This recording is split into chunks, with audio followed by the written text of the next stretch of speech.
Hello student. चलिए student, आज हम लोग हमारा जो सेक्शन चल रहा था इलेक्ट्रिक फील्ड से रिलेटेड प्रॉब्लम्स का, उसको हम आगे बढ़ाते हैं। चलिए पहला प्रॉब्लम लेते हैं बेटा आज का, इस वाले लेक्चर का। देखिए पहला क्वेश्चन ध्यान से पढ़िएगा बेटा। पहले क्वेश्चन में बोला गया है,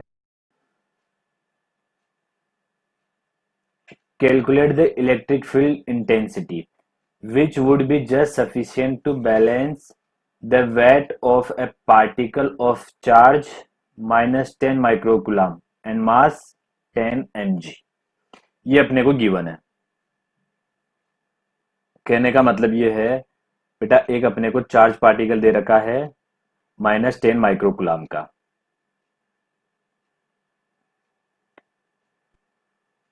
-10 माइक्रोकुलाम, ये -10 माइक्रोकुलाम का क्या दे रखा बेटा? एक चार्ज दे रखा अपने को। बोला गया है इसमें कि इसका जो मास है 10 mg। ये जो नीचे बेटा 10 mg लग रहा है,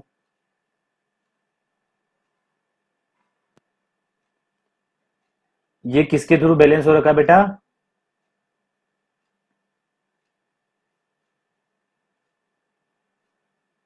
ये इलेक्ट्रिक फील्ड इंटेंसिटी इसके थ्रू। ठीक है।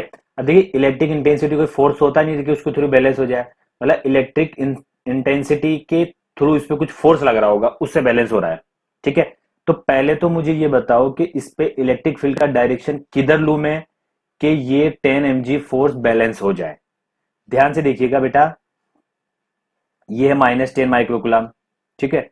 मतलब अपने को इलेक्ट्रिक मतलब फोर्स इधर चाहिए, इलेक्ट्रिक फोर्स इधर चाहिए। तो ध्यान से सुनना, अगर किसी नेगेटिव चार्ज को अगर इलेक्ट्रिक फील्ड में रखा जाए तो उस पर फोर्स बेटा इलेक्ट्रिक फील्ड के अपोजिट डायरेक्शन में लगता है। तो इधर फोर्स लगाने का है तो इसका मतलब इलेक्ट्रिक फील्ड का डायरेक्शन इधर होगा। मतलब कहने का मतलब बेटा, इलेक्ट्रिक फील्ड का डायरेक्शन किधर लग रहा होगा? सॉरी, इलेक्ट्रिक फील्ड का डायरेक्शन इधर होगा बेटा।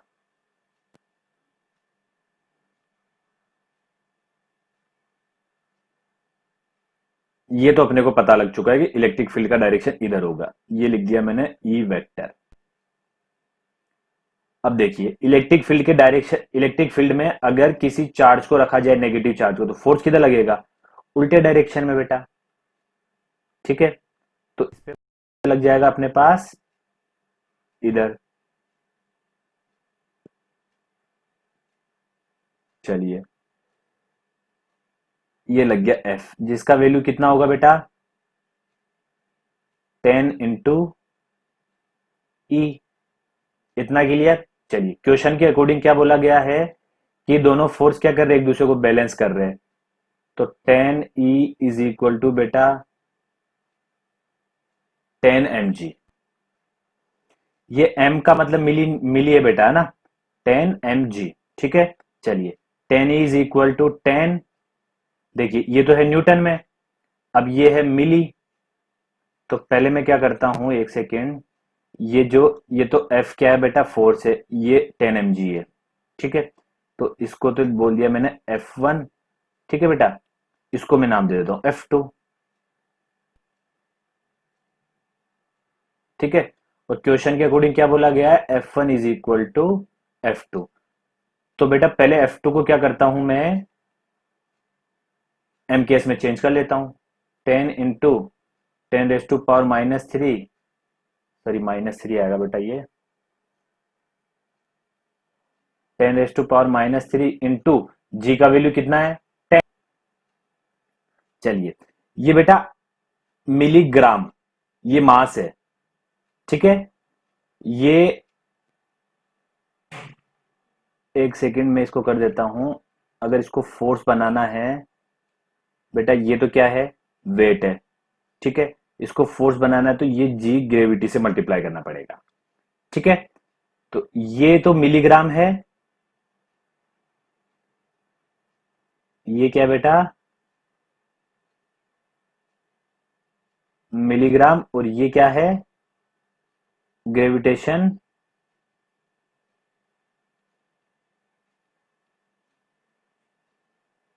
एक्सेलरेशन। ठीक है। देखिए अपने को पता है कि ये तो क्या दे रखा है, मास दे रखा है, ठीक है, इसको जी से मल्टीप्लाई करूंगा तब जाके ये न्यूटन बनेगा, ठीक है, तभी तो फोर्स होगा ये। तो 10 इंटू 10⁻³ ये तो मिली, और बेटा ग्राम को केजी में चेंज करने के लिए क्या करना पड़ेगा, 10⁻³ का मल्टीप्लाई करना पड़ेगा, और जी एक्सेलरेशन का वैल्यू 10 लेना है। तो F2 हो जाएगा मेरे पास, ये तो हो जाएगा बेटा 100 इंटू 10⁻⁻6 न्यूटन, ठीक है। चलिए, और F1 का वैल्यू कितना है, and F1 is equal to 10 E newton, ठीक है, यहां तक कोई दिक्कत नहीं है। अब दोनों को इक्वल कर लेते हैं, तो बेटा 10 E किसके इक्वल आ जाएगा, 100 इंटू 10⁻⁻6 के। देखिए ये 10 से एक 10 कैंसिल हुआ, तो E इज इक्वल टू आया अपने पास 10 इंटू 10⁻⁻6। E का यूनिट क्या होता है बेटा, न्यूटन पर कूलम, ठीक है। तो कितना हो जाएगा ये 10 micro, E is equal to 10 micro newton per coulomb. Sorry, एक मिस्टेक हुआ है बेटा, ये पहले से 10 माइक्रो दे रखा था अपने को, ठीक है। तो इसको मैं कट करके,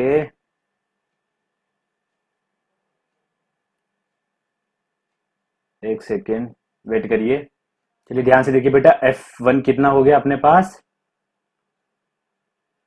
10 माइक्रो, ठीक है, क्योंकि माइक्रो नहीं रहना चाहिए, फिर ये इतना न्यूटन हो जाएगा। चलिए, तो F1 इक्वल टू F2 कर दूंगा, तो यहां पे मैं F1 का वैल्यू यहीं पे भी लिख देता हूं, 10 इंटू 10⁻⁻6 इंटू ई न्यूटन। अब बेटा दोनों को इक्वल करूंगा, तो ध्यान से देखिएगा, 10 into 10⁻⁻6 E is equal to 100 into 10⁻⁻6। बेटा इससे तो ये कैंसिल हुआ, इससे एक ये कैंसिल हुआ, तो E इज इक्वल टू कितना आया, E is equal to 10 newton per coulomb, 10 newton per coulomb. ये क्या हो जाएगा बेटा, अपना आंसर हो जाएगा। और ये किस ओर लगेगा बेटा, डाउनवर्ड। ये किधर लगेगा, डाउनवर्ड। ये तो अपन पहले ही प्रूव कर चुके थे। ये क्वेश्चन समझ में आया। चलिए नेक्स्ट क्वेश्चन की ओर बढ़ते हैं। चलिए बेटा नेक्स्ट क्वेश्चन है, ये अपना नेक्स्ट एग्जांपल है, find net electric field at centre of square. ये अपने स्क्वायर दे रखा है, इसके ये क्या दे रखे बेटा, ये रॉड दे रखे है, ऐसा बोल सकते हैं अपन, ए लेंथ के। इसका लेंथ कितना है, साइड ए है, ठीक है। इसका चार डेंसिटी लैम्डा, इसका चार डेंसिटी लैम्डा, इसका माइनस लैम्डा, और इसका माइनस लैम्डा, ये अपने गिवन है बेटा। और सेंटर पे अपने को इलेक्ट्रिक फील्ड पता करना है। यहां तक क्लियर। चलिए इसको सॉल्व करते हैं। सबसे पहले तो मैं ये स्क्वायर बेटा दोबारा ले लेता हूं।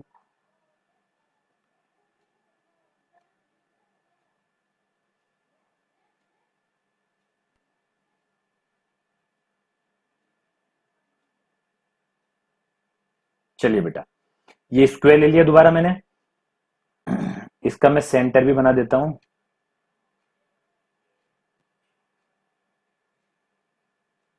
चलिए ये इसका सेंटर पॉइंट हो जाएगा। अब क्वेश्चन में क्या बोला गया है, ये तो इसकी तो ये लैम्डा है, ये लैम्डा है, ये माइनस लैम्डा, ये माइनस लैम्डा। चलिए अब अपने को पता था कि बेटा अगर ये कोई रॉड है, ठीक है, चलिए बिल्कुल सेंटर पे निकालना चाहता हूं बेटा, तो ये क्या है, बिल्कुल मिड पॉइंट पे है, यहां पे देखिए, ठीक है। इसके लिए भी ये मिड पॉइंट पे है, और इसके लिए भी मिड पॉइंट पे है, इसके लिए भी मिड पॉइंट पे। देखो मिड पॉइंट से लाइन जा रहा है, उसी के अलोंग निकालना अपने को इलेक्ट्रिक फील्ड, इसके थ्रू, इसके थ्रू, इसके थ्रू, इसके थ्रू, फिर सभी का क्या कर देंगे, नेट कर देंगे। तो ये मान लो ए लेंथ है, लैम्डा इसकी डेंसिटी है बेटा, तो कुछ डिस्टेंस यहां पर अगर निकालना चाहूंगा मैं, तो क्या आएगा, सिर्फ ई परपेंडिकुलर आएगा बस। क्या आएगा बेटा, ई परपेंडिकुलर, ई पैरेलल तो आएगा नहीं। क्यों, क्योंकि ये क्या है, मिड लाइन है, और मिड लाइन की इधर जितना पार्ट इधर है, एक सेकेंड लाइट गई। चलिए बेटा ध्यान से देखिए, कंटिन्यू करते हैं आगे। देखिए ई परपेंडिकुलर, ई परपेंडिकुलर क्या होता था बेटा,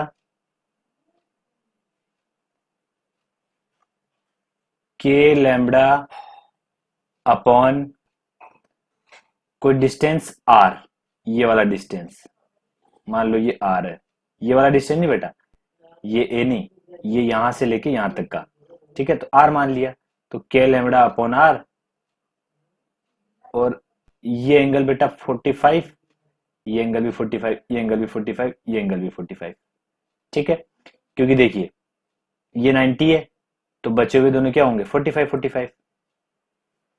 वैसे 60-30 भी हो सकते हैं, ऐसा कोई दिक्कत नहीं है,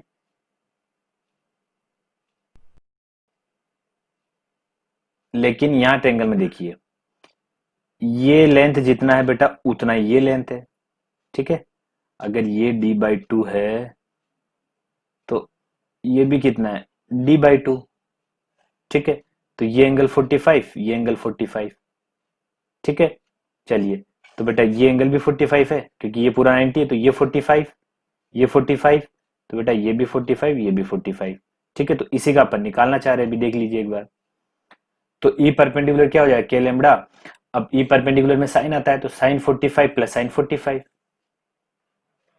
साइन 45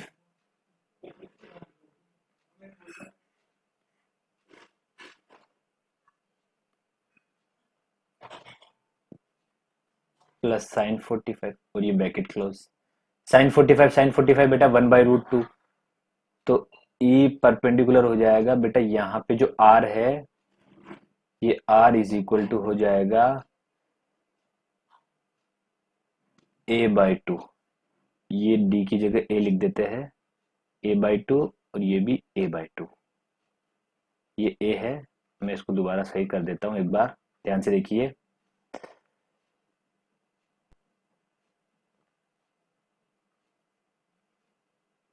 a/2, ठीक है, तो ये भी a/2, ये पूरा a, तो a/2, ठीक है, चलिए यहां तक कोई दिक्कत नहीं अपने को।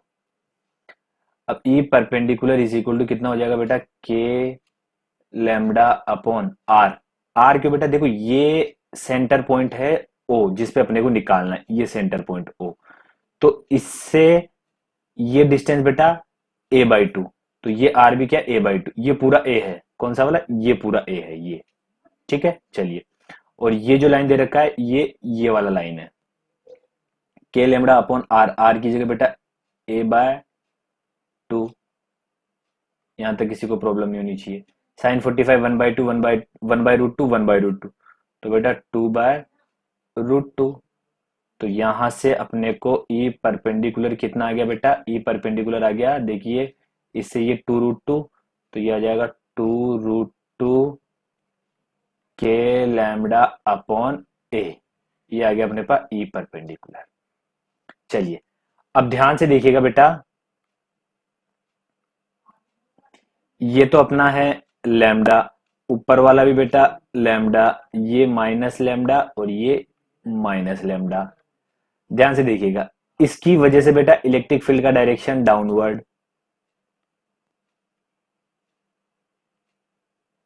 ये डाउनवर्ड, इसकी वजह से बेटा इधर, ठीक है, चलिए, इसकी वजह से इस डायरेक्शन में लगे, तो मैं थोड़ा ऊपर बना देता हूं इसको, इधर, ठीक है बेटा, इसकी वजह से टूवर्ड्स, पॉजिटिव वाले की वजह से तो बेटा अवे, और नेगेटिव वाले की वजह से उसी की, और ये वाला किसकी वजह से, इसकी वजह से, और इसकी वजह से एक इधर है, तो मैं इनको नाम दे देता हूं बेटा, ध्यान से देखिएगा, अगर ये साइड 1 है, ये 2 है, ये 3 है, और ये वाला साइड अगर 4 है बेटा, ठीक है, तो इसको नाम दे दिया मैंने, देखिए ये एक 4 की वजह से, एक 2 की वजह से, तो E2 E4, इधर बेटा एक 1 की वजह से, एक 3 की वजह से, तो एक हो जाएगा E1, एक हो जाएगा E3, यहां तक किसी को कोई प्रॉब्लम नहीं होनी चाहिए। चलिए ध्यान से देखिएगा, मैं पहले निकालना चाहता हूं बेटा E13, E13 मतलब क्या है, 1 और 3 का नेट, देखिए 1 और 3 का नेट दोनों एक ही तरफ है, तो दोनों क्या हो जाएंगे डायरेक्ट ऐड हो जाएंगे, मतलब E1 प्लस E3। देखिए E1 क्या आ जाएगा बेटा, 2√2 के लैम्डा अपॉन ए, प्लस फिर से बेटा 2√2 के लैम्डा अपॉन ए। देखिए ये पूरी क्वांटिटी कॉमन आ रही है, तो कितना हो जाएगा, ई वन थ्री हो जाएगा बेटा अपने पास 4√2 के लैम्डा अपॉन ए। ठीक है, चलिए सिमिलरली बेटा E24 निकाल लेते हैं। E24 क्या आएगा, मतलब 2 और 4 वाले का रिजल्टेंट, इन दोनों का रिजल्टेंट एक ही डायरेक्शन में आएगा, क्योंकि दोनों के बीच में कितना एंगल है, 0। तो अगर दो वेक्टर के बीच में एंगल 0 होता है बेटा, तो डायरेक्टली ऐड कर सकते हैं उनको। तो ये भी सिमिलरली क्या आ जाएगा, 4√2 के लैम्डा अपॉन ए। ठीक है, तो ई नेट क्या हो जाएगा बेटा, ई नेट हो जाएगा अपने पास E24 प्लस ई दूसरा वाला 1 3 जो भी है, 3 1 जो भी है। ठीक है, तो ये हो जाएगा बेटा 8√2 के लैम्डा अपॉन ए। सॉरी, यहाँ पे मिस्टेक हुआ है, ये वेक्टर है, ये वेक्टर क्वांटिटी, ये वेक्टर क्वांटिटी है। ठीक है, देखिए यहाँ पे अपन ने डायरेक्ट ऐड करा बेटा, डायरेक्ट ऐड नहीं होगा, सॉरी, एक सेकेंड। देखिए ध्यान से बेटा, इसको बोल दिया अपन ने E24, इसको बोल दिया E13, क्योंकि ये 1 और 3 का रिजल्टेंट, ये 2 और 4 का रिजल्टेंट। अब ये दोनों क्या है, मैग्नीट्यूड वाइज इक्वल। देखिए अभी अपन ने इक्वल आया, ये दोनों देखिए E13 और E24। अब ये दोनों वेक्टर डिग्री पे, तो इनका रिजल्टेंट यहां से आएगा, तो क्या आएगा बेटा, √2 E13 या फिर √2 E24, क्योंकि दोनों का मैग्नीट्यूड एक ही है, इसलिए बेटा। तो यहां पे लिख सकता हूं मैं √2 E24 लिख दो, और √2 E13 लिख दो, क्योंकि E13 is equal to E24 है। अभी सिर्फ अपन मैग्नीट्यूड निकाल रहे बेटा, डायरेक्शन नहीं निकाल रहे। ठीक है, तो यहां तो लिखने के लिए यहां तो वेक्टर लगा दो, कोई दिक्कत नहीं है।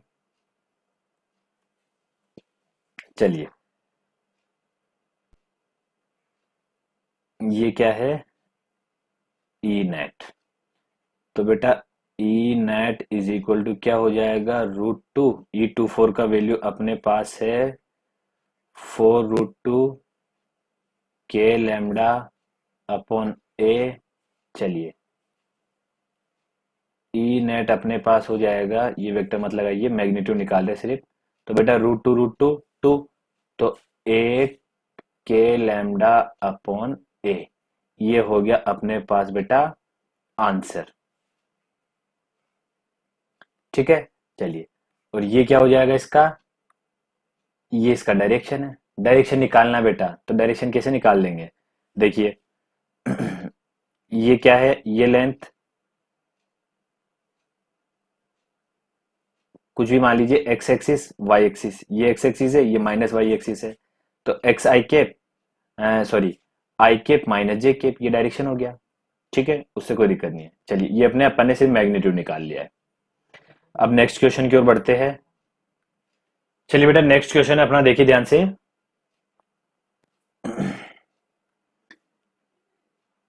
इसकी डेंसिटी बेटा लैम्बडा दे रखी है, इसकी भी डेंसिटी लैम्बडा दे रखी है। क्वेश्चन पूछा गया find electric field at point P with direction, direction के साथ फाइंड करना है। ठीक है, चलिए, हम्म, ये भी क्वेश्चन में गिवन है।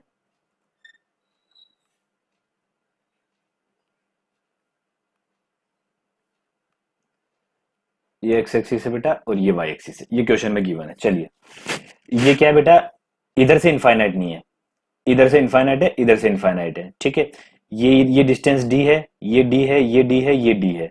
ठीक है, चलिए, अपने को क्या पता करना है, इलेक्ट्रिक फील्ड पता करना है पॉइंट पी पे। अब मैं ध्यान से एक बार इसको समझा देता हूं।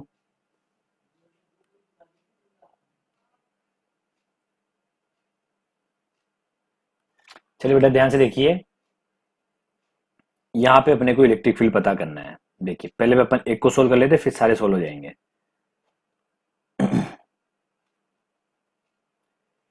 ये कोई पॉइंट P है, देखिए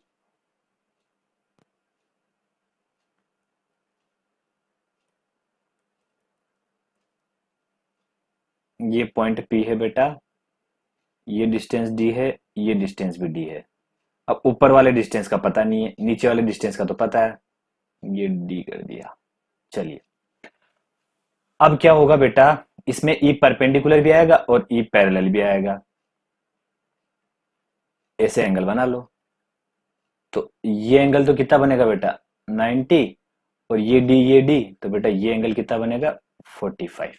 ये तो अपने को पता चल गया।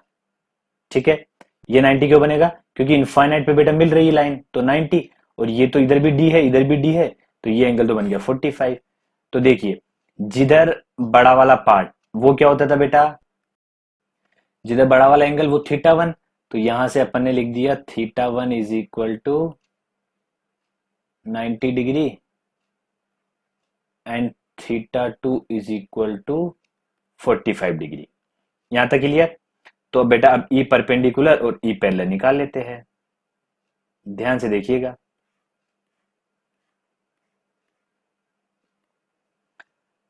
तो बेटा जो जनरल फॉर्मूला होता था ई परपेंडिकुलर का वो क्या होता था, के लैम्बडा अपॉन आर। अब आर क्या है, यहां से डिस्टेंस, यहां पे आर क्या रहेगा बेटा डी sin θ1 प्लस sin θ2। तो एक तो आ जाएगा sin 90 प्लस एक आ जाएगा sin 45। चलिए ई परपेंडिकुलर निकाल लेते हैं बेटा, तो ई परपेंडिकुलर आ जाएगा के लैम्बडा अपॉन डी। मैग्नीट्यूड निकाल रहा हूँ, फिर डायरेक्शन वगैरह बेटा बाद में निकाल लेंगे। ये हो जाएगा sin 90, बेटा sin 90 होता है 1 प्लस sin 45 होता है 1/√2। ये आ गया बेटा मैग्नीट्यूड।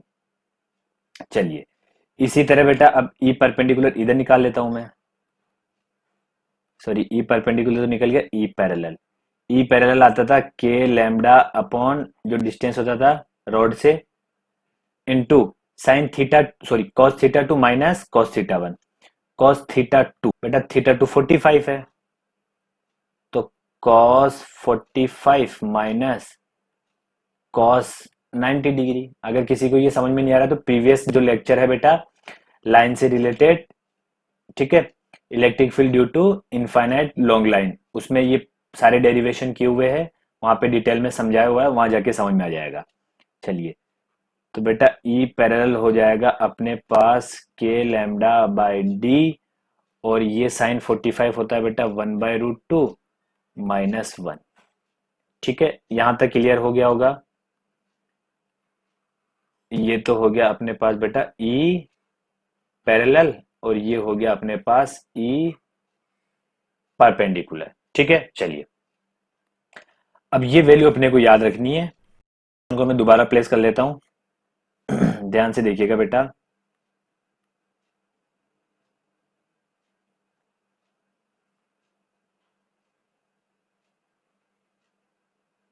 ये इस तरह क्वेश्चन था, इधर भी इनफाइनाइट इधर भी इनफाइनाइट। इस एक सेकेंड,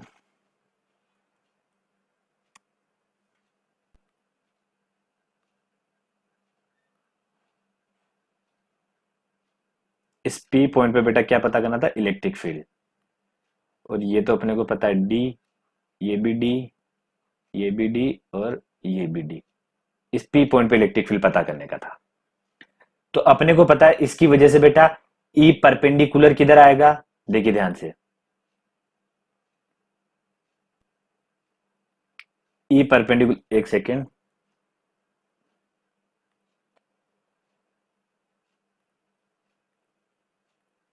बेटा इसकी वजह से ई परपेंडिकुलर इधर आ गया।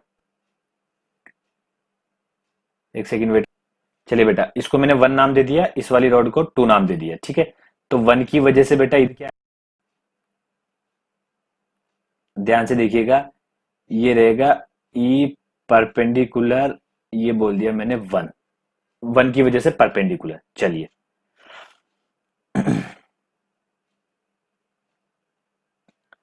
अब ध्यान से देखिए बेटा, ज्यादा वाला पोर्शन इधर है तो कम वाले पोर्शन की तरफ क्या आता था, ई पैरेलल।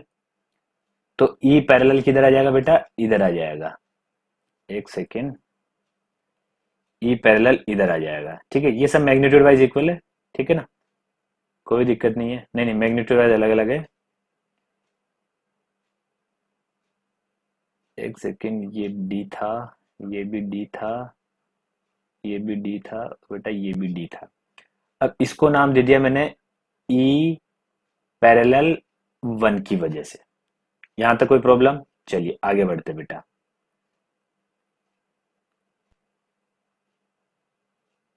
अब देखिए इस वाले रोड की वजह से बेटा ई परपेंडिकुलर इधर, और ई पैरेलल किधर आएगा, कम वाले से, क्योंकि ज्यादा वाला हिस्सा ज्यादा है तो ज्यादा वाला हिस्सा बेटा कम वाले हिस्से के कुछ को तो कैंसिल कर देगा।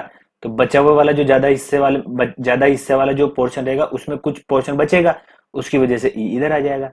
ये सारा अपने डिटेल में बेटा उसमें समझा हुआ है। चलिए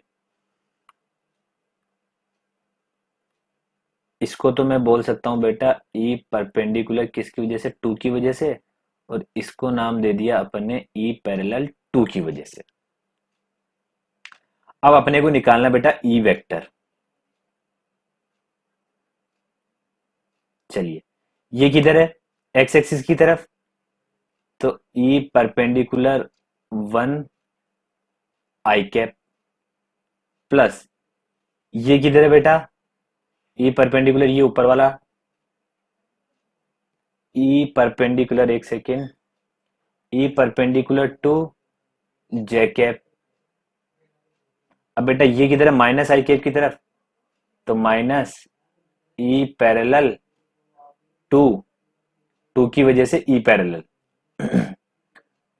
ये आ जाएगा बेटा माइनस आई कैप, हो गया तो माइनस तो बाहर आ गया।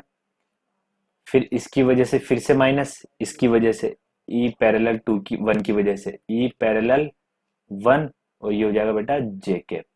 ठीक है, चलिए अब इनके वैल्यू पुट कर देते हैं बेटा।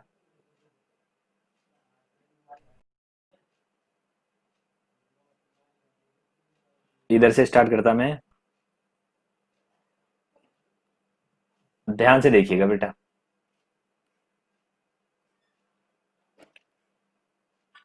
एक सेकेंड, सारा गड़बड़ हो गया। दोबारा लिख देता हूं इनको मैं। चलिए बेटा दोबारा लिख देते हैं, cos 45 one by root two, cos 90 बेटा जीरो होता है। ठीक है, चलिए ये वैल्यू को ठीक कर लीजिए, ई परपेंडिकुलर की वैल्यू को। अब ये वैल्यू तो अपने, सॉरी ई पैरेलल की वैल्यू को ठीक कर लीजिए बेटा। यहाँ पे वन था, वन लिखा था, इस वन को काट लीजिए, क्योंकि cos 90 कितना होता है, जीरो होता है। चलिए ये अपने पास बेटा ई परपेंडिकुलर ई पैरेलल था। अब इनको इसमें पुट कर लो, ई पैरेलल की जगह ई पैरेलल को पुट कर लो। अब ध्यान से देखो बेटा, के लेमडा अपॉन डी, ये के लेमडा अपॉन डी ये तो सब जगह कॉमन है। ठीक है, तो के लेमडा अपॉन डी को तो कॉमन लेके बाहर ले लेता हूं बेटा मैं।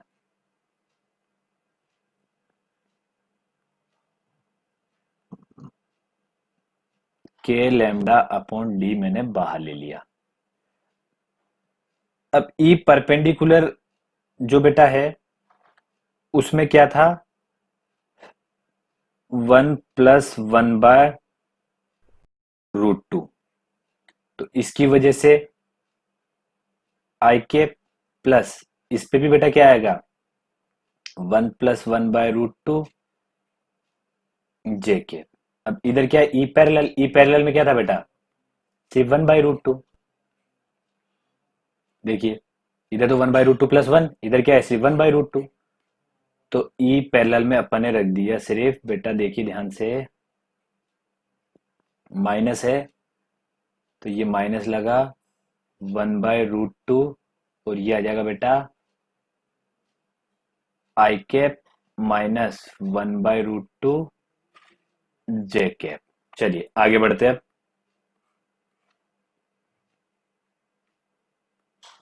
ध्यान से देखिएगा बेटा, e vector is equal to k lambda by d इधर लिख सकता हूं मैं 1 i cap plus 1/√2 i cap plus j cap plus 1/√2 j cap minus i cap by √2 minus j cap by √2। बेटा जो कैंसिल हो रहा है उसको कैंसिल कर देखिए, इस आई कैप से ये वाला आई कैप, इस जे कैप से ये वाला जे कैप कैंसिल, क्या बचा i cap plus j cap. तो e vector is equal to k lambda by d i cap plus j cap. ये तो क्या हो गया बेटा, वेक्टर। एक सेकेंड,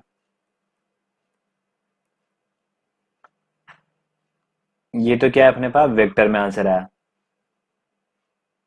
अगर मैग्नीट्यूड निकालना होता बेटा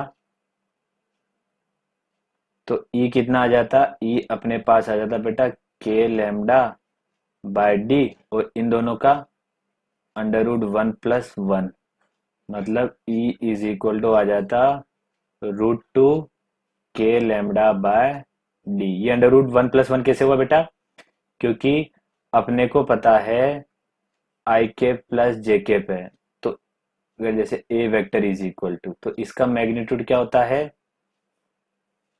अंडर में आई कैप के कंपोनेंट का स्क्वायर बेटा 1 का स्क्वायर प्लस जे कैप के कंपोनेंट का स्क्वायर 1 का स्क्वायर, तो ए हो जाएगा √2। इस तरह से ये यहाँ पे √2 आया है। ठीक है, चलिए ये तो मैग्नीट्यूड हो गया और ये वेक्टर साइड हो गया। अब क्या करते हैं बेटा अपन लोग, आगे बढ़ते क्वेश्चन में। चलिए नेक्स्ट क्वेश्चन की ओर बढ़ते हैं। चलिए बेटा नेक्स्ट क्वेश्चन है अपने पास। If we slightly displace the charge perpendicular to wire, इस वायर इनफाइनाइट वायर के परपेंडिकुलर ये चार्ज रखा है बेटा क्यू, जिसका मास है एम। वायर स्लाइटली डिस्प्लेस्ड, ठीक है, इसको स्लाइटली डिस्प्लेस करना है एंड रिलीज करना है। It then find the time period of oscillation, उसके बाद ऑसिलेशन होगा उसका टाइम पीरियड निकालना अपने को बेटा। अब ऑसिलेशन होगा नहीं होगा वो अपन चेक कर लेंगे भी। If initially system is in equilibrium, initially system क्या बेटा इक्विलिब्रियम में। चेक कर लेते कैसे इक्विलिब्रियम में होगा। इस तरह से ये सिस्टम रखा हुआ है, एक बार देखिए बेटा। पहले मैं कर लेता हूं इधर ही साइड में, ध्यान से देखिए बेटा।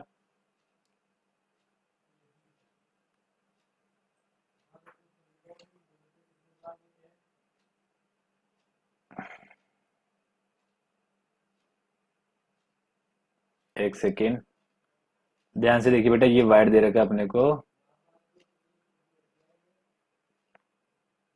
ये चार्ज दे रखा है।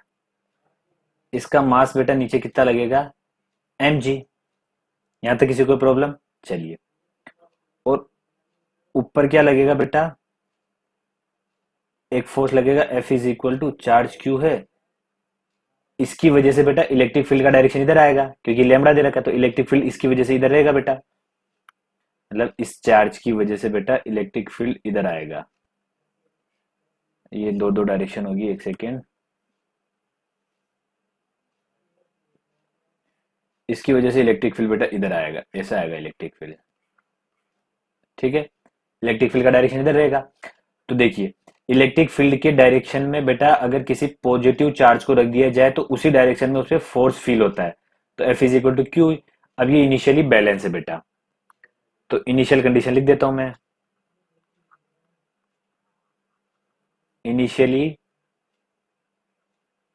F is equal to mg, मतलब Q E is equal to mg।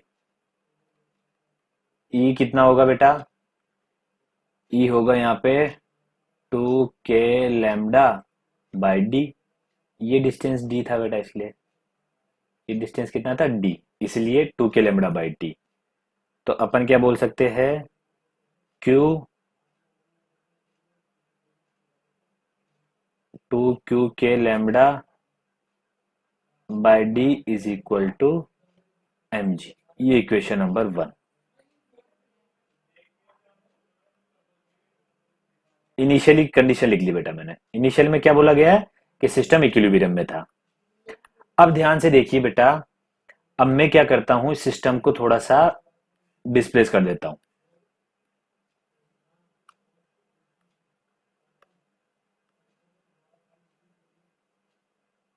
ध्यान से देखिएगा, ये इनफाइनाइट लाइन ही है।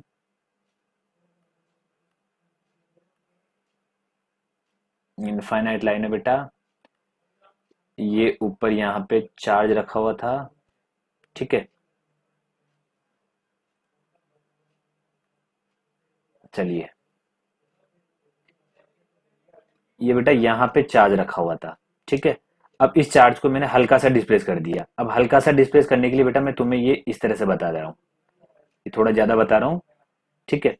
ये मैंने मान लिया, इसको मैंने बेटा एक्स डिस्प्लेस कर दिया। पहले कितना डिस्टेंस था ये बेटा, ये डिस्टेंस था पहले अपने पास डी, ठीक है। ध्यान से देखिएगा, नीचे की तरफ तो बेटा जो एमजी लग रहा था वही एमजी लगेगा।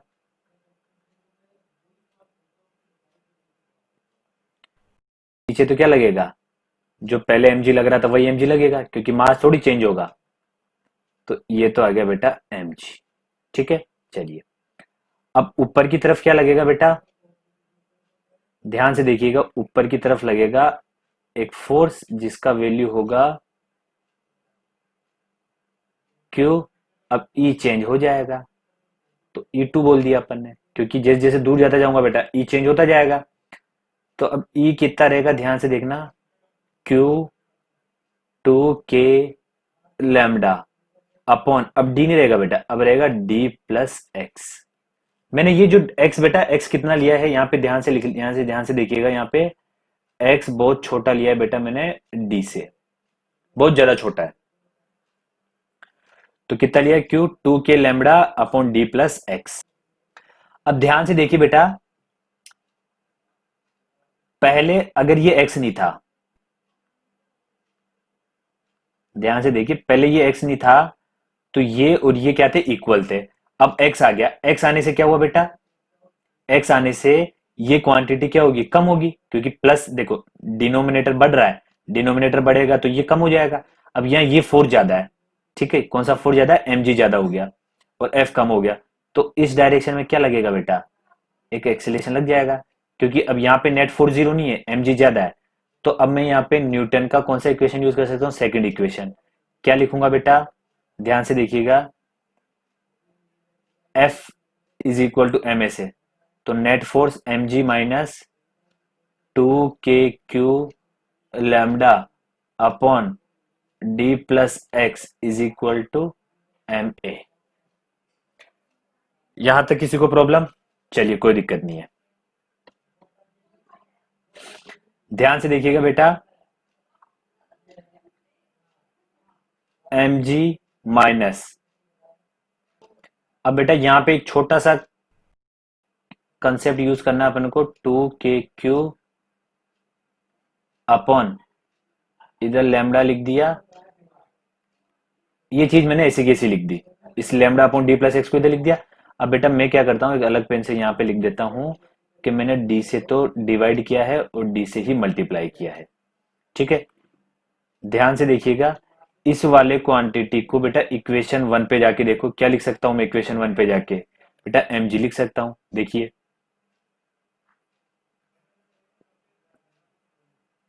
2k/q, सॉरी पूरा यूज करते हैं, लेमड़ा भी यूज कर लेता हूं मैं, ये भी यूज कर लेता हूं। इस पूरी को क्या लिख सकता हूँ, 2k/q lambda, 2k/q lambda by D, इसको क्या लिख सकता हूं मैं, mg लिख सकता हूं बेटा। तो लिख देते हैं mg, ठीक है। पहले तो इस वाले इक्वेशन को पूरा लिख लेता हूं, is equal to M A. ध्यान से देखिएगा, ये तो mg माइनस, बेटा इसको लिख दिया मैंने mg d upon D+X is equal to M A. देखिए सारे m क्या हो जाएंगे, कैंसिल हो जाएंगे। अब इसको सॉल्व कर लेते बेटा, g D+X minus d is equal to a D+X। बेटा मैंने एलसीएम लेके और ये क्वांटिटी इधर ले गया, मतलब D+X एलसीएम लिया, इधर मल्टीप्लाई हुआ और फिर इसको इधर ले गया मैं। तो ये आ गया बेटा G D plus G X minus D is equal to, एक सेकेंड ध्यान से देखिए बेटा, ये यहाँ पे जी डी था तो ये जी डी भी रहेगा, तो ए डी प्लस एक्स, एक सेकेंड, ध्यान से देखिए, ये जी आएगा, ये जी डी से बेटा जी डी कैंसिल, तो जी एक्स अपॉन क्या है इधर, डी प्लस एक्स ए। यहां तक किसी को कोई प्रॉब्लम? चलिए आगे बढ़ते बेटा। अब ध्यान से देखिए, ए इज इक्वल टू मैं लिख देता हूं जी अपॉन डी प्लस एक्स को तो एक तरफ, और बेटा ये एक्स, ठीक है। अब मुझे ये बताइए बेटा कि अगर मैं एक्सीलरेशन वेक्टर लगाना चाहूं इस पे, ए पे, तो मेरे को क्या करना पड़ेगा? ए पे अगर मैं वेक्टर लिखना चाहूं तो एक्सेलरेशन पे बेटा ये डिस्प्लेसमेंट पे वेक्टर आएगा। देखिए ध्यान से, दोनों अपोजिट डायरेक्शन में। देखिए अगर मैंने एक्स इधर डिस्प्लेस कर रहा हूं, देखिए पहले यहां था पार्टिकल, इसको मैंने ऊपर डिस्प्लेस करा, तो एक्सेलरेशन किधर लग रहा है? इस पे नीचे की तरफ, मतलब दोनों अपोजिट डायरेक्शन में है, ठीक है। तो यहां पे क्या लिख सकता हूं बेटा मैं? एस एच एम का कॉन्सेप्ट है माइनस जी अपॉन डी प्लस एक्स, और ये लिख दिया एक्स वेक्टर। तो बेटा यहां पे मैं क्या बोल सकता हूं?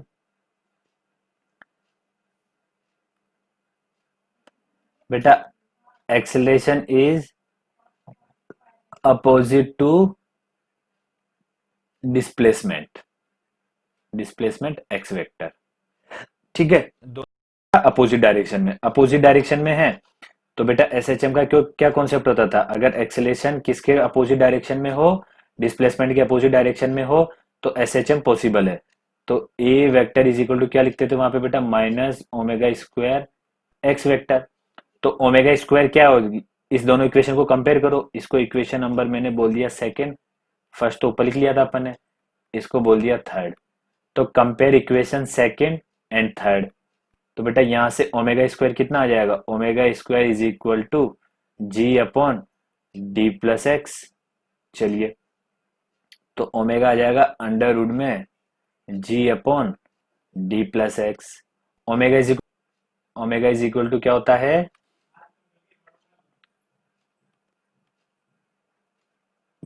2 पाई बाई टी, और ये टी क्या है? Time period. तो बेटा यहां पे रख दिया अपन ने 2 पाई बाई टी। अब इसको मैं डी लिख सकता हूं, क्योंकि अपने को पता है जो एक्स है बेटा वो डी से क्या है? बहुत छोटा है। तो सर पहले लिया ही क्यों था बेटा? पहले अगर नहीं लेते तो ये पता ना पड़ता अपने को, ये वाला, ये जो मैंने सॉल्व किया है, इसके बारे में अपने को पता नहीं पड़ता फिर कि एसएचएम हो रहा है या नहीं हो रहा है, इसलिए लेना पड़ा।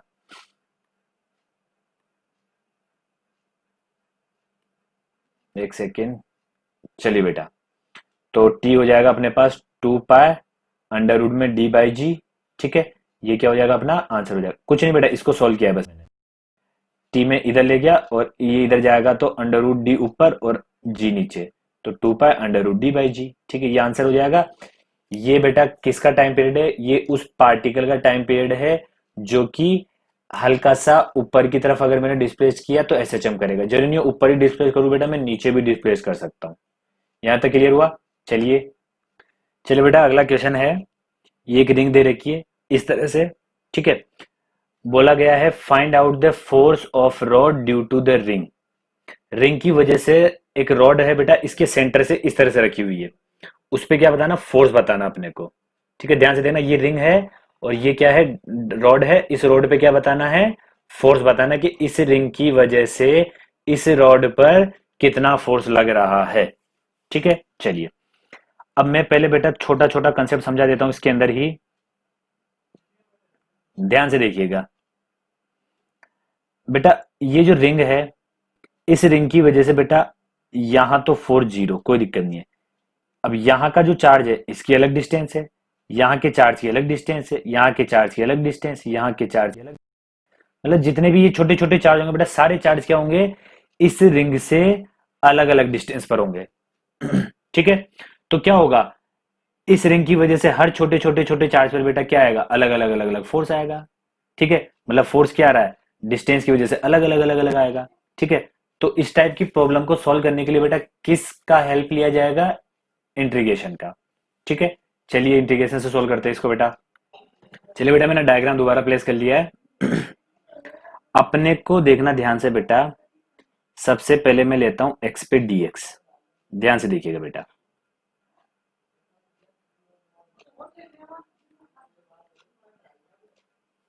बेटा मैंने यहां पे एक्स पर एक डीएक्स एलिमेंट ले लिया, ये एक्स, इस पे बेटा ये छोटा सा एलिमेंट ले लिया मैंने डीएक्स, जिस पे चार्ज लिया मैंने डी क्यू। इसकी चार्ज डेंसिटी तो लेमड़ा है, इसकी चार्ज डेंसिटी क्यू है। अब यहाँ पे सबसे पहले पता करता हूं मैं डी क्यू। डी क्यू कितना आएगा बेटा, लेमडा इंटू डी एक्स। ठीक है भाई, डी क्यू इक्वल टू क्या आ जाएगा, लेमडा इंटू डी एक्स। ये होगी इक्वेशन नंबर 1। अब ये जो छोटा एलिमेंट है बेटा, इस छोटे एलिमेंट पे इस डायरेक्शन में एक फोर्स लगेगा बेटा। देखिए ये पूरा क्यू है, तो इस क्यू की वजह से बेटा इस डी क्यू पे क्या लगेगा, एक फोर्स लगेगा इधर। ठीक है, चलिए तो इस फोर्स, कौन सा फोर्स लगेगा बेटा, डीएफ। ठीक है, चलिए डीएफ इज इक्वल टू क्या आ जाएगा, डी क्यू। क्यों, क्योंकि ये चार डी क्यू है। एफ इज इक्वल टू क्या होता है, क्यू ई, तो डी क्यू, और इसकी वजह से ई, ये ई किसकी वजह से बेटा, रिंग की वजह से। ठीक है, जो रिंग की वजह से ई प्रोड्यूस होगा वो। अब अपन को पता है डी क्यू का वैल्यू रख लो बेटा यहाँ पे, तो डी एफ हो जाएगा अपने पास लैम्डा डी एक्स, और ई बेटा रिंग की वजह से। ठीक है, चलिए आगे बढ़ते हैं। जो रिंग का रेडियस है बेटा, ये लिखना भूल गए अपन, रिंग का रेडियस आर है। ठीक है, चलिए अब ध्यान से देखिएगा बेटा, अपन इस क्वेश्चन को आगे सोल्व करते हैं। देखिए जो रिंग होती है बेटा, इसकी वजह से ई क्या होता है, एक्स डिस्टेंस पर K Q X upon R square plus X square की पावर बेटा 3/2। मतलब ये रिंग है, अपन ने पढ़ा हुआ है, मैं दोबारा समझा देता हूँ। यहाँ से एक्स डिस्टेंस पे बेटा इस पी पॉइंट पे ई इधर आता था। अगर इसकी चार्ज इस पे क्यू है और रेडियस आर होती थी, तो क्या होता था, इसकी वजह से के क्यू ये वाला, एक्स बेटा ये अपॉन आर रेडियस, तो R square plus X square की पावर 3/2। ठीक है, किसी को अगर ये नहीं समझ में आया तो बेटा electric field due to ring वाले लेक्चर में जाके एक बार पूरा डेरिवेशन देख लीजिए, समझ में आ जाएगा।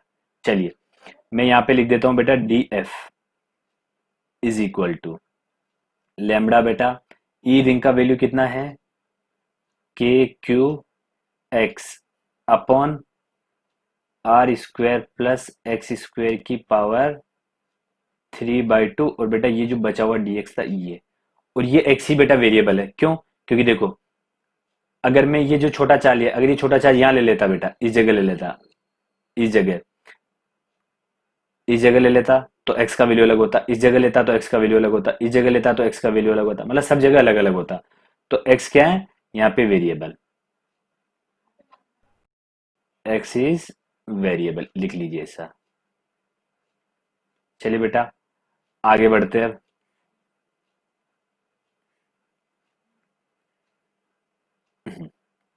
अब मैं इधर से सॉल्व करता, तो दोनों साइड में क्या ले लूं, इंटीग्रेशन कर लेता हूं दोनों साइड। तो f is equal to integration, जो बेटा कांस्टेंट है उसको तो बाहर ले लेता हूं मैं। कांस्टेंट क्या है यहाँ पे, lambda K Q, lambda K Q constant, अंदर क्या है बेटा, x upon R square plus X square की पावर 3/2 dx।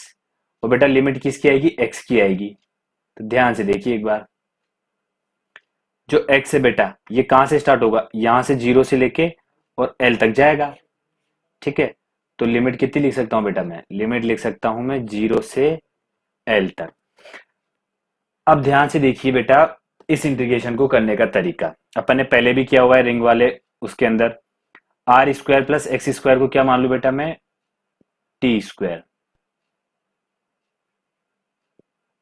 एक सेकेंड, लिमिट चेंज वाला मेथड बोलते हैं बेटा इसको। R square X square is equal to T square मान लिया। अब मैं क्या कर लेता हूं बेटा इसका डिफ्रेंशिएशन। तो आर तो क्या कांस्टेंट, तो जीरो। इसका क्या हो जाएगा, टू एक्स डी एक्स, इसका टू टी डी टी। तो अपन क्या लिख सकते हैं, एक्स डी एक्स की जगह तो बेटा टी डी टी। ठीक है, चलिए अब अपन ने एक्स डी एक्स की जगह टी डी टी लिख दिया, तो बेटा लिमिट भी किसकी आएगी, टी की आएगी। तो ध्यान से देखिएगा, ये एक्स की लिमिट है। तो अगर मैं पहले X is equal to zero रखू, तो बेटा R square is equal to T square, T is equal to R रख सकता हूं मैं। चलिए फिर अगली बार x इज इक्वल टू कितना है बेटा, l है। अगली लिमिट x की है, तो अब अपने को t की रखनी है। तो x is equal to l, तो बेटा R square plus L square is equal to T square. तो मतलब t क्या हो जाएगा, अंडर रूट में R square plus L square. ये तो आएगी बेटा लोअर लिमिट और ये आएगी अपर लिमिट। तो यहां रख देते हैं f is equal to K Q lambda, और बेटा लोअर लिमिट यहाँ जीरो है, लेकिन ये जीरो किसके लिए, x के लिए। अब अपन एक्स डी एक्स, पहले एक्स डी एक्स रख देता हूं मैं। एक्स डी एक्स की जगह क्या रख दूं बेटा मैं, एक्स डी एक्स की जगह टी डी टी, ये रख दिया मैंने टी और ये D T upon R square plus X square की जगह टी स्क्वायर। अब टी स्क्वायर इसकी जगह रख दूंगा, अब टी स्क्वायर की पावर 3/2। देखिए इधर इधर सोल्व करता मैं, रफ वर्क इधर करता बेटा, टी स्क्वायर की पावर 3/2। ठीक है, दोनों मल्टीप्लाई करेंगे तो बेटा 2 से 2 कैंसिल हो जाएगा, मतलब टी की पावर 6/2, मतलब टी का क्या आ जाएगा, क्यूब। तो यहाँ क्या लिख सकता हूँ बेटा, टी का क्यूब। अब देखिए ये क्या है, टी का फंक्शन हो चुका है, तो लिमिट भी किसकी आएगी, टी की। तो x is equal to zero रखने पर, लोअर लिमिट रखने पर टी की लोअर वैल्यू कितनी आई बेटा, आर। और x is equal to L, मतलब अपर लिमिट रखने पर टी की कितनी वैल्यू आई, अंडर रूट में R square plus L square. और ये टी से टी कैंसिल हो जाएगा बेटा, बचेगा क्या, 1/टी स्क्वायर। चलिए इसको आगे बढ़ाते हैं।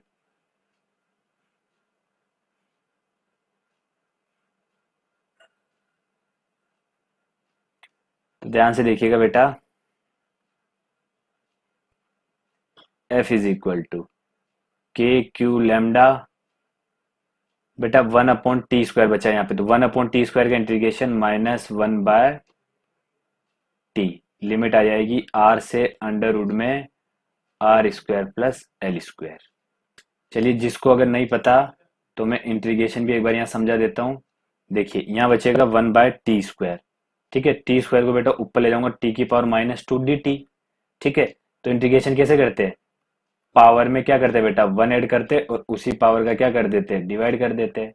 तो ये क्या है, टी की पावर, इसको समझिए यहाँ पे टी की पावर बेटा ये हो जाएगा -1, और अपॉन में कितना है, -1। तो माइनस तो बाहर आ जाएगा, ये माइनस क्योंकि डिनोमिनेटर में माइनस नहीं रहा, तो माइनस बाहर। और टी की पावर -1 को क्या लिख सकता हूँ, 1/टी। जिसको नहीं आता उनके लिए है, जिनको आता है वो स्किप कर लीजिए, कोई दिक्कत नहीं। तो इसका इंटीग्रेशन आ गया -1/टी। अब बेटा ये लिमिट रख दीजिए,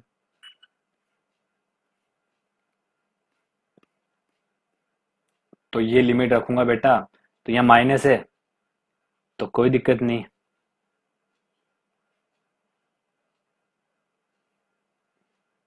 ये हो जाएगा 1/r -1/अंडर रूट में R square plus L square. चलिए बेटा, तो ये क्या हो गया, अपना आंसर हो गया। फोर्स निकालना था, फोर्स निकाल लिया अपन ने। चलिए तो बेटा अब अपन क्या करते हैं, इस सेक्शन को यहीं पे खत्म करते हैं। अब आने वाले जो इसके बाद जो अगला लेक्चर आएगा वो भी बेटा किस पे बेस्ड रहेगा, इलेक्ट्रिक फील्ड से रिलेटेड प्रॉब्लम पे। क्योंकि मेरा मेन फोकस है बेटा कंसेप्ट कराने के बाद जितने ज्यादा हो सकते हैं, जितने वैरायटी के क्वेश्चन हो सकते हैं, उतने वैरायटी के बेटा मैं क्वेश्चन करवाऊंगा। ठीक है, चलिए थैंक यू। अगर कोई प्रॉब्लम हो तो बेटा डाउट में लिख दीजिएगा, सॉरी कमेंट में लिख दीजिएगा, मैं वहां पे उसका सॉल्यूशन प्रोवाइड करवा दूंगा। ठीक है, चलिए थैंक यू बेटा।